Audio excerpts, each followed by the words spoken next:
नमस्कार दोस्तों, आप पढ़ रहे हैं कक्षा 10वीं एनसीईआरटी गणित। आज हम पढ़ेंगे प्रश्नावली 4.3 के प्रश्न क्रमांक 1 के इन चारों क्वेश्चनों को तो ध्यान से समझना।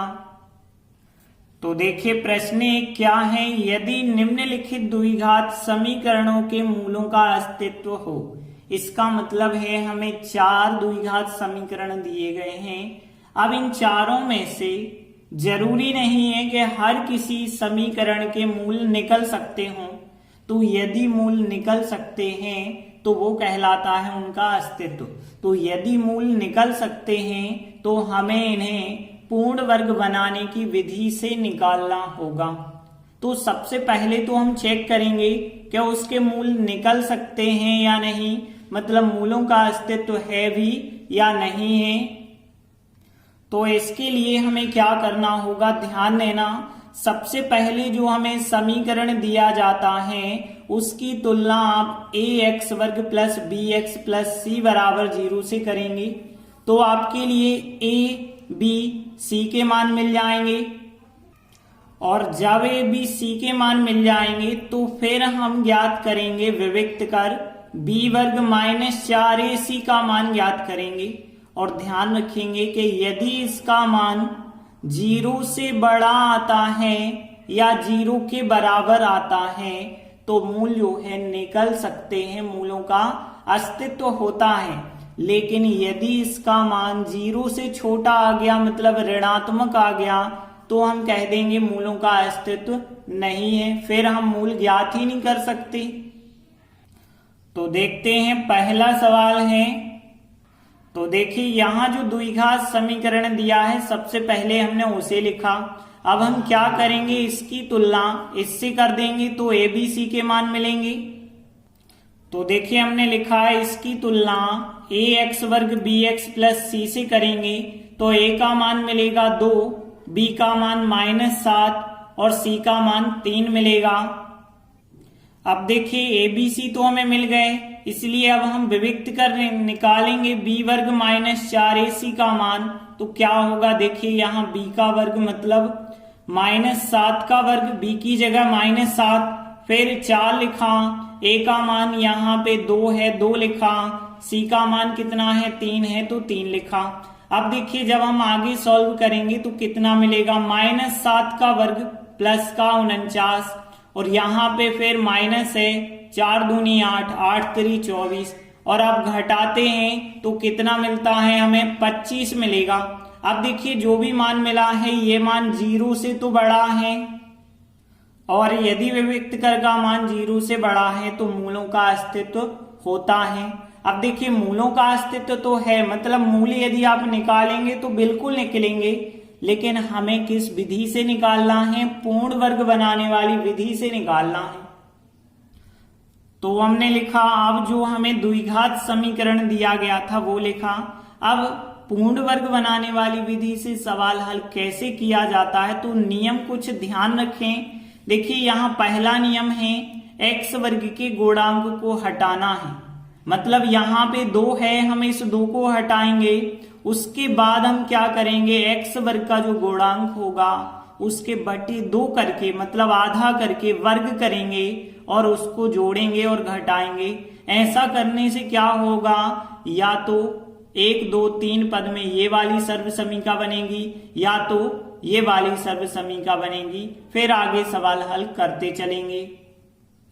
यहाँ पे भी हमें इस 2 को हटाना है। कैसे हटाते हैं, यदि कोई संख्या गुणा में है तो फिर उसका भाग देना होता है तब वो हट सकती है। तो यहाँ 2 गुणा में है तो 2 का हम पूरे समीकरण में भाग दे देंगे।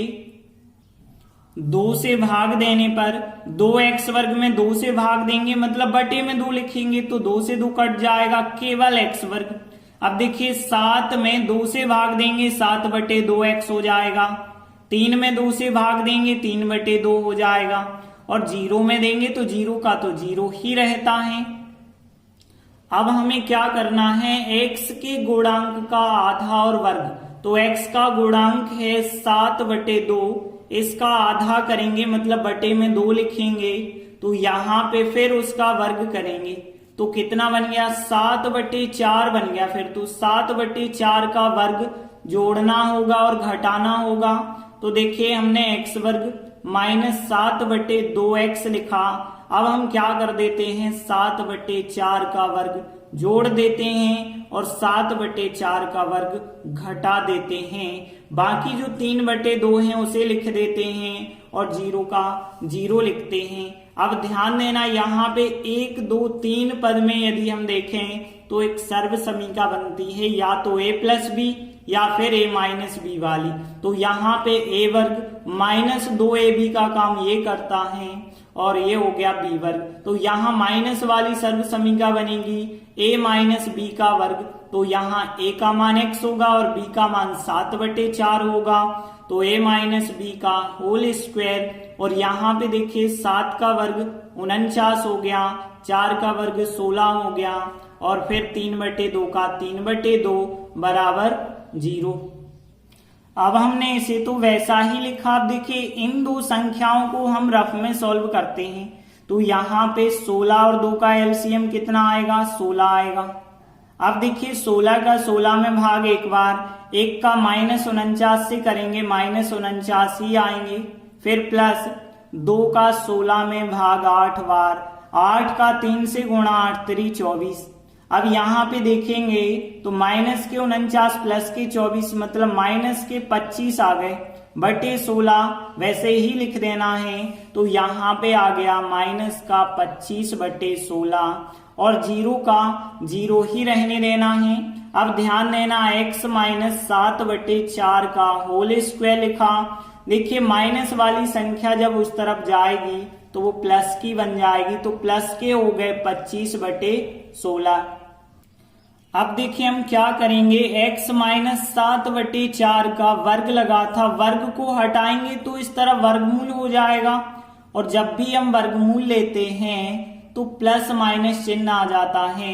तो यहाँ वर्ग हटाया तो वर्गमूल, अब 25 का वर्गमूल होता है 5 और 16 का वर्गमूल कितना होता है 4 होता है। अब देखिए हमें मान चाहिए x का, तो x बराबर 7/4 का पक्षांतर कर देंगे, उस तरफ जाके धन के हो जाएंगे और प्लस माइनस 5/4 का 5/4 ही लिखा। अब देखिए एक बार आपको धन चिन्ह लेना है, एक बार ऋण लेना है। तो x बराबर 7/4 प्लस 5/4 और दूसरी बार आपको ऋण लेना है तो x बराबर 7/4 माइनस 5/4। यहाँ दो चिन्ह लगे हैं प्लस माइनस, एक बार प्लस लेना एक बार माइनस लेना। अब देखिए यहाँ पे देखें तो x बराबर 7/4 5/4 को जोड़ेंगे तो 4 तो एलसीएम रहेगा। अब यहाँ पे 4 से 4 कट जाएंगे 7 आएंगे, 4 से 4 कट जाएंगे 5 आएंगे। तो ऊपर आ जाएगा 7 और 5 12, 12/4 आ जाएगा और 12/4 का मतलब x बराबर 3 आ जाएगा। और यहाँ पे यदि हम देखें तो x बराबर, देखिए 4 तो एलसीएम है ही, 4 से 4 कट गए 7 आएगा, 4 से 4 कट गए 5 और बीच में माइनस, 7 में से 5 घटाएंगे 2 बचे होंगे। तो यहाँ पे x बराबर 2 एकम 2, 2 दूनी 4, 2/4 को काट देंगे तो 1/2 आ जाएगा। अंत में हम लिख देते हैं, अतः दिए गए द्विघात समीकरण के मूल 3 और 1/2 हैं। इस प्रकार से पहला सवाल कंप्लीट हुआ। आगे हम इसी का दूसरा सवाल लेते हैं। तो देखिए यहाँ द्विघात समीकरण दिया गया है 2x वर्ग प्लस x माइनस 4 बराबर 0। अब हम क्या करेंगे, इसकी तुलना करेंगे।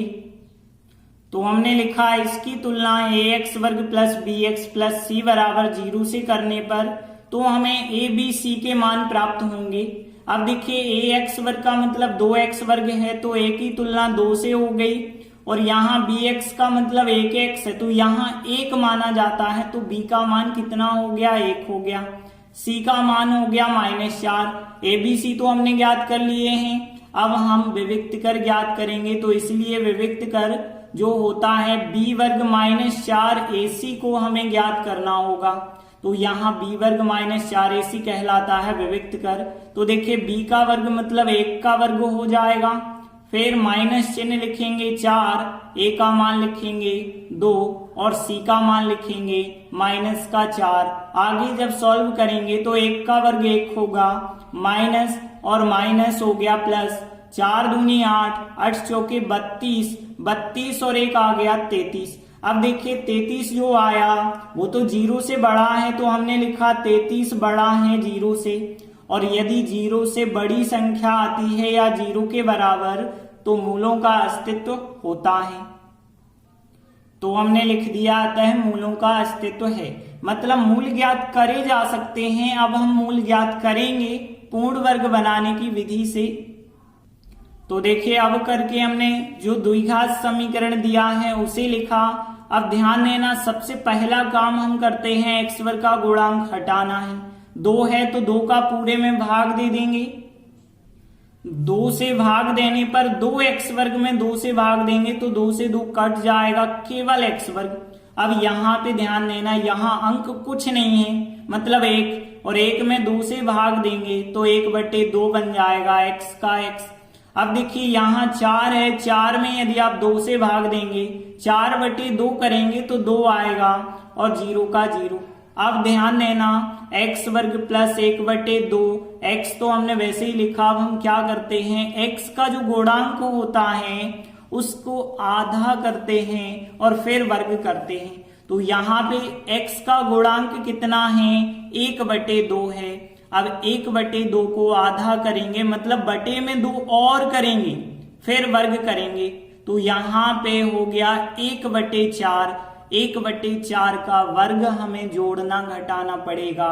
तो 1/4 का वर्ग हमने जोड़ा और फिर 1/4 का वर्ग हमने घटाया और माइनस के 2 वैसे ही लिखे बराबर 0।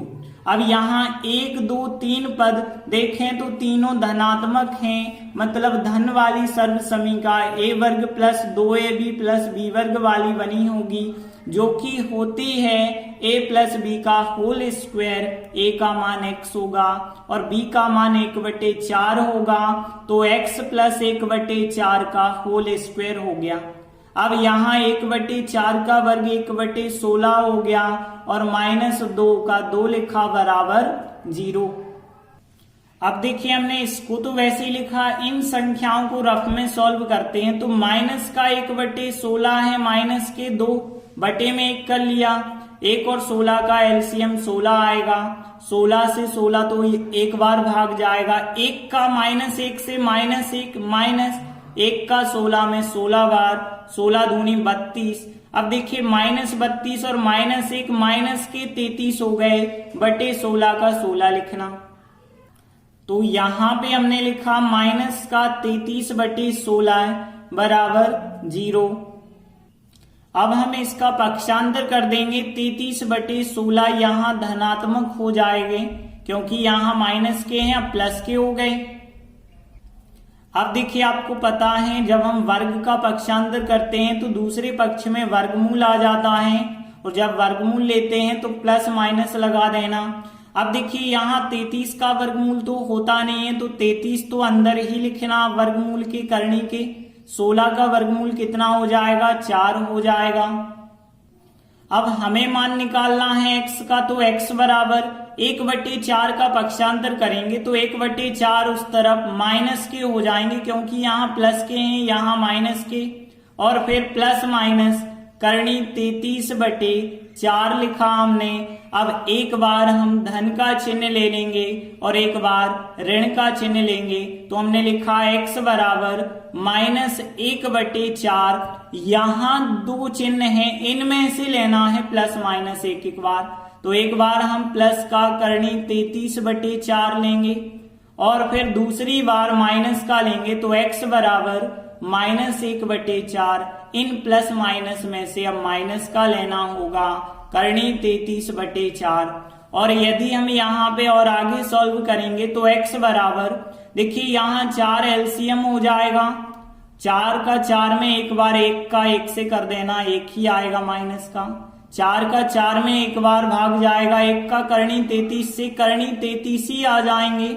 और यहाँ पे देखें तो x बराबर 4 एलसीएम ही रहेगा। 4 से 4 एक बार जाएंगे, 1 का -1 से -1, -4 का 4 से एक बार होगा, 1 का करनी 33 से करनी 33। तो यही दो मान हो जाएंगे, यही समीकरण के मूल कहलाएंगे। और हम अंत में लिख देंगे, अतः दिए गए द्विघात समीकरण के मूल यह और यह हैं। इस प्रकार से इसका सेकंड सवाल भी कंप्लीट हुआ। आगे देखते हैं, इसी का तीसरा सवाल है। तो यहां द्विघात समीकरण जो दिया गया है वो लिखा हमने। इसके बाद हमें इससे तुलना करके ए बी सी के मान निकालने हैं। तो हम इस द्विघात समीकरण की तुलना ए एक्स वर्ग प्लस बी एक्स प्लस सी बराबर 0 से करेंगे। तो यहां ए का मान मिल जाएगा हमें 4 और बी का मान मिल जाएगा 4 करनी 3 और सी का मान कितना मिल जाएगा 3। तो इस प्रकार से ए बी सी के मान आएंगे। अब हम विविक्त कर ज्ञात करेंगे। तो विविक्त कर क्या होता है, वी वर्ग माइनस 4ac निकालेंगे। अब देखिए v का मान कितना है 4 करनी 3, तो 4 करनी 3 का हम वर्ग करेंगे, फिर -4 लिखेंगे, फिर a का मान 4 लिखेंगे और फिर c का मान कितना है 3। अब देखिए आगे जब हम सॉल्व करेंगे, 4 करनी 3 का वर्ग मतलब यहां 4 करनी 3 का हम 4 करनी 3 से गुणा करेंगे। 4 और 4 का गुणा तो होता है 16। अब देखिए करनी 3 और करनी 3 का यदि हम देखें तो यहाँ 3 करनी से बाहर निकल आते हैं, तो 16 गुणित 3 कितना आ गया 48 आ गया। माइनस देखिए 4 4 और 3 का गुणा 4 4 का 16, 16 गुणित 3 48, यहाँ भी हो गया। 48 में से 48 घटाया तो 0 आ गया। और हमने आपको बताया था कि यदि विविक्त कर का मान 0 आता है या 0 से बड़ा आता है तो मूलों का अस्तित्व होता है। तो हमने लिखा आता है मूलों का अस्तित्व है। अब हम इस द्विघात समीकरण को पूर्ण वर्ग बनाने की विधि से हल करेंगे। सबसे पहले हमने जो द्विघात समीकरण था उसे लिखा। अब कैसे करेंगे, सबसे पहले तो हम इस 4 को हटाएंगे, तो पूरे समीकरण में 4 से भाग देना होगा। तो यदि हम 4 से भाग देंगे 4x वर्ग में तो 4 4 कट जाएगा, केवल x वर्ग। अब 4 करनी 3x है, इसमें 4 से भाग देंगे मतलब 4 बटे लिखेंगे तो 4 4 कट जाएगा, करनी 3x आएगा। अब यहाँ इस 3 में जब आप 4 से भाग देंगे 3 बटे 4, 0 का 0 ही रहेगा। अब हम देखते हैं x का गुणांक कितना है। तो x का गुणांक है करनी 3 और फिर इसे आधा करेंगे मतलब बटे 2 करेंगे और इसका वर्ग जो है उसे जोड़ेंगे और घटाएंगे। तो हमने पहले x वाले पद लिखे, अब हमें करनी 3 बटे 2 का वर्ग एक बार जोड़ना है और एक बार घटा लेना है, करनी 3 बटे 2 का वर्ग। और 3 बटे 4 का 3 बटे 4 ही लिखा बराबर 0 का 0 लिखा। अब ध्यान देना यहाँ 1 2 3 पद में एक सर्व समीका बनती है। यहाँ तीनों पद प्लस के हैं तो प्लस वाली सर्व समीका बनी होगी a वर्ग, और ये काम करेगा 2ab का और ये हो गया b वर्ग। तो यहाँ पे a प्लस बी का होल स्क्वायर, a का मान x है और b का मान करनी 3 बटे 2 है, तो फिर x प्लस करनी 3 बटे 2 का होल स्क्वायर। अब यहाँ माइनस करनी 3 बटे 2 का वर्ग। अब देखिए करनी 3 का वर्ग होता है 3 बाहर निकल आते हैं करनी से, 2 का वर्ग होता है 4 और फिर प्लस के 3 बटे 4 लिखे बराबर 0 का 0।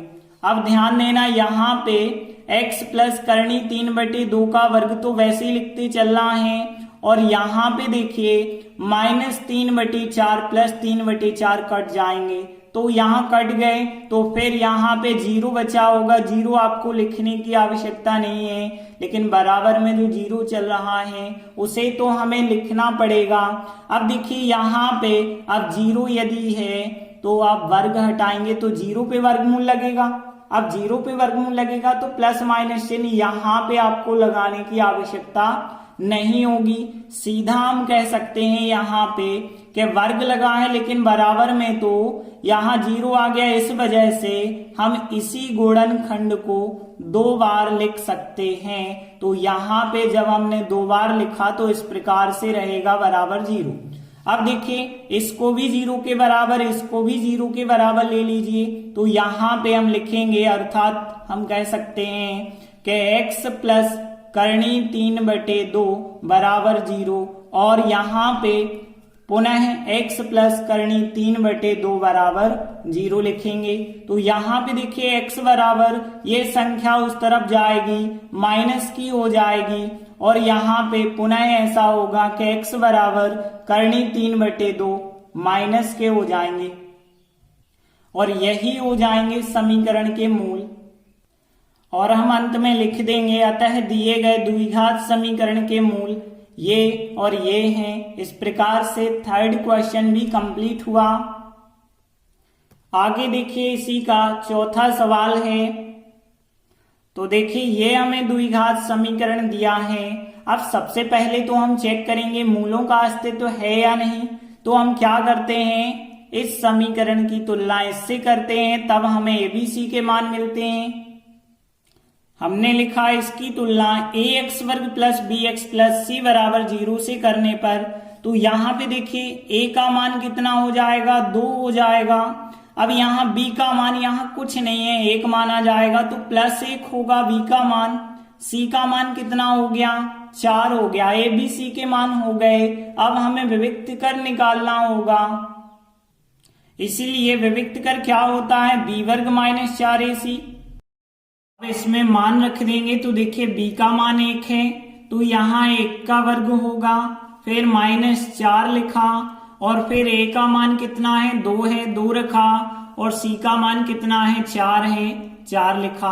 अब आगे देखिए 1 का वर्ग कितना होता है, 1, माइनस पे लिखा, और यहाँ 4 दूनी 8, 8 गुणित 4 करेंगे 32 आएगा।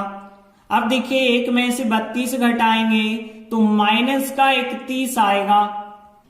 और आपको पता है माइनस की जो संख्या है वो 0 से छोटी होती है, और हमने आपको बताया था विविक्त कर का मान 0 से बड़ा होना चाहिए या फिर 0 होना चाहिए, तभी मूलों का अस्तित्व होता है। लेकिन यहाँ विविक्त कर का मान ऋणात्मक है, 0 से छोटा है, इसलिए मूलों का अस्तित्व नहीं होगा। तो हमने लिखा आता है मूलों का अस्तित्व नहीं है, मतलब मूल ज्ञात नहीं किए जा सकते हैं। तो अब हम इसमें पूर्ण वर्ग बनाने की विधि नहीं कर सकते हैं। तो इस प्रकार से चारों प्रश्न कंप्लीट हुए। धन्यवाद।